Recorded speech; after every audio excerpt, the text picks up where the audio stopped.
距克里米亚不足200公里，俄罗斯拿下敖德萨可能性究竟有多大？12月24号，俄罗斯再度对敖德萨发动袭击。敖德萨是乌克兰重要的港口城市，近期俄罗斯已经对这里进行了大规模打击。那么俄罗斯有没有可能拿下敖德萨呢？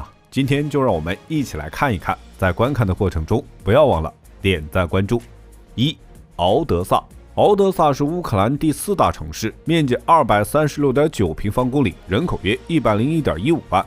它是乌克兰敖德萨州的首府，位于该州南部德涅斯特河入海口的东北部，距离入海口约30公里，与首都基辅相距约443公里。它是黑海沿岸最大的港口城市，乌克兰50%以上的外贸货运任务都由敖德萨港承担，港口的年吞吐量超过2000万吨。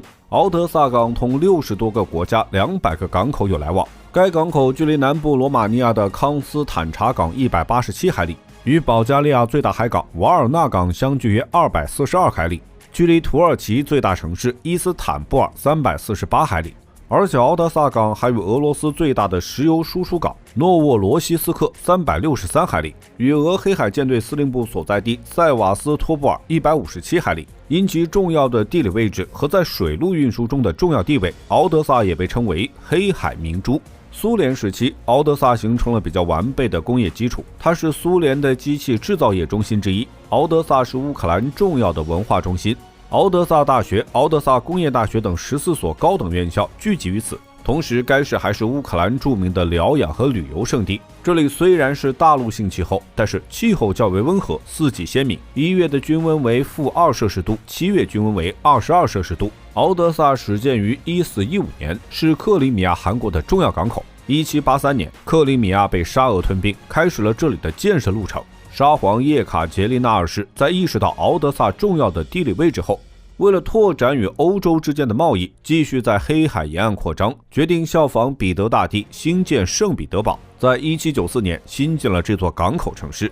到19世纪末，敖德萨成为了仅次于圣彼得堡、莫斯科、华沙的沙俄第4大城市，以及仅次于圣彼得堡的沙俄第2大港口。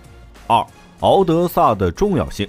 今年7月17号，克里米亚大桥再次遭到乌克兰袭击，这是乌克兰试图阻断克里米亚与俄罗斯本土的联系的行动。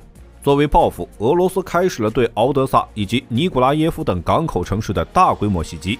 乌克兰方面指责俄罗斯动用了至少5种不同类型的导弹打击敖德萨，致使敖德萨的基础设施遭到破坏。7月21号凌晨，俄罗斯再度对敖德萨发动地毯式空袭，这已经是俄方连续第3晚的袭击。敖德萨和附近地区的基础设施严重受损。12月14号，乌克兰称俄军向敖德萨发射了42架无人机，其中41架被击落摧毁。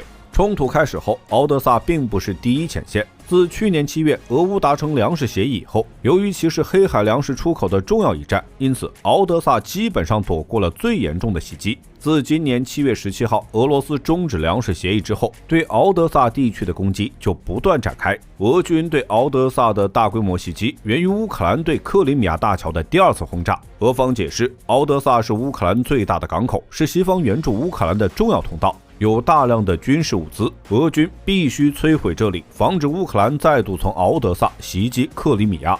克里米亚半岛位于黑海和亚速海之间，面积约24730平方公里，人口约270万。2014年公投加入俄罗斯，冲突爆发后，克里米亚成为俄军重要的补给线。在冲突爆发之后，乌克兰70%的进出口通过海运进行，其中大约2/3经过敖德萨港。而冲突爆发之后，乌克兰的出海口几乎只剩下敖德萨。这里是乌克兰与全球经济的连接点，乌克兰还是全球主要粮食出口国之一，其小麦出口占世界的10%，玉米出口占世界是16%，这些都要经过敖德萨。失去敖德萨，乌克兰的产品只能通过陆运，成本大幅上升，竞争力大幅下降。而且一旦敖德萨出现异动，那么整个黑海的局势也都会受到影响。如果敖德萨失守，那么乌克兰将成为彻底的内陆国，而尼古拉耶夫虽然也有海岸线，但是发挥不了太大的作用。此外，因为芬兰、瑞典加入北约，俄罗斯在波罗的海失去了太多的活动空间，那么拿下敖德萨后，就可以在黑海稍作弥补，北约通过这里援助乌克兰的战略也会受到阻碍。3. 俄军能否拿下敖德萨。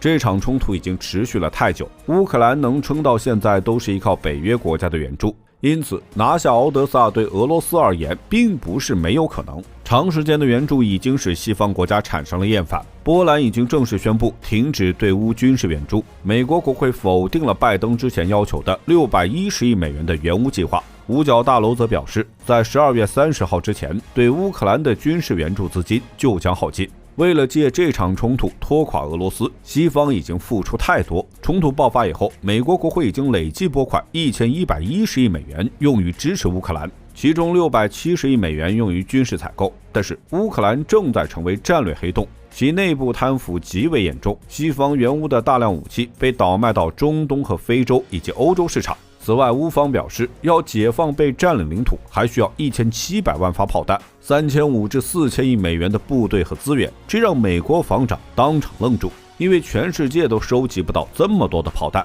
这只是资金和武器方面的部分数据，还没有包含乌克兰的士兵牺牲数量。随着冲突的继续，俄罗斯拿下敖德萨或许只是时间问题。